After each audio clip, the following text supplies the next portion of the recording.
Hey fellas. Well, with 79 days remaining to Pokemon Sword and Shield, this Pokemon Day I thought I would definitely hey, take a moment to say, and now it's something completely different. So I'm going to be doing like a brief reaction and thoughts on the most recent episode of Pokemon Series from Ultra Legends, which is episode 118 of the series overall, known as Even for the Top Floor, the second part of the visit to Malay City. Apparently, pronouncing that wrong. I thought it was Malay City. And the battle at Kintonian Gym with their leader Ryuki. While I thought this was a good episode when I saw the sub version of it, I gotta say that now that I've had a chance to see the dub, this has not only become one of my favorite episodes of this series so far, but it's actually one of the ones that has made me laugh the hardest. Yes, I mean, and with the way they handled it, and if you've seen this version, you probably know why. So, it revolves around everyone trying to take a crack at the Kentonian gym, and under the guide of not only their tour guide Charlie Charmer, which is how they translated the ninja discount Naruto tour guide in this episode, but some of the other ones have kind of amused me in this in their naming conventions and their challenges, such as Farley, the water crossing ninja of Beverly Hills, and Darley, his buffet and name and accent seem vaguely Irish for a ninja, I'll admit. When it gets to Shirataki's challenge, however, is when things really get interesting because she keeps her name and a bit of a difference from the hunts from before.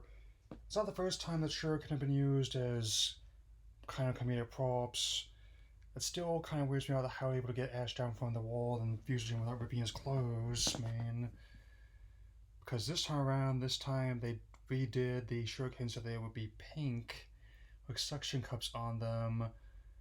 So basically like toys you'd find in a dollar store somewhere. But it actually, I can actually argue that in many ways, actually kind of makes it seem funnier with how bad at a shot Lily is, man.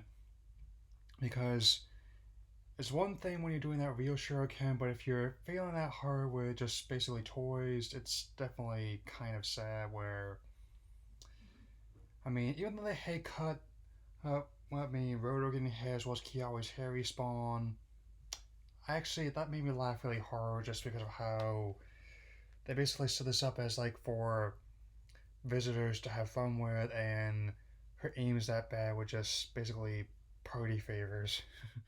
Anyway, they redid the wrecking ball design for this challenge. It looks like something like every game show. Not only did they redecorate it pink, but when it's just Meltan actually he ate the chain and broke the challenge, I could have sworn I actually heard like a big rubber sound effect. Again, I can understand the necessity of this kind of edit. I actually think that it makes it seem funnier in some respects, man. And once you actually get to the top floor is when the real joy begins this episode. So the leader of the Cantonian gym is Ryuki, who is voiced by an actor I'm not entirely familiar with. Apparently he was in the movie, the second most recent movie. His name is Adam Ezegalian, if you can forgive me for pronouncing that potentially wrong. Oh man. He's also gone from like a former American Idol contestant to being like the rocking dragon type master of the gym. Though he does make short work of Kiawe, Hayes, Marowak, he's definitely unprepared for more unconventional battle style of Ash's Miltan and Rowlett.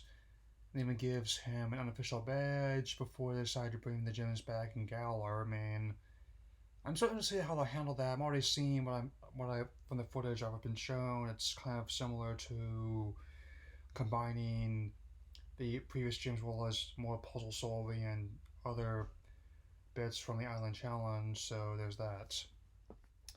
So this was an overall fun reaction and a nice little test run for the Sun and Moon vlogs. I'd like to actually start up once I finish my XYZ reviews, and even though I'll be retiring from the current direction by the end of this year, I'm still not going to stop making videos in general. I mean, they probably see something in the near future, or even just something simple like a reaction vlog like this, man.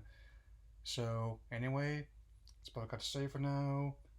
Oh, I will definitely bring you anything else coming in this channel as it happens. I will talk to you all later.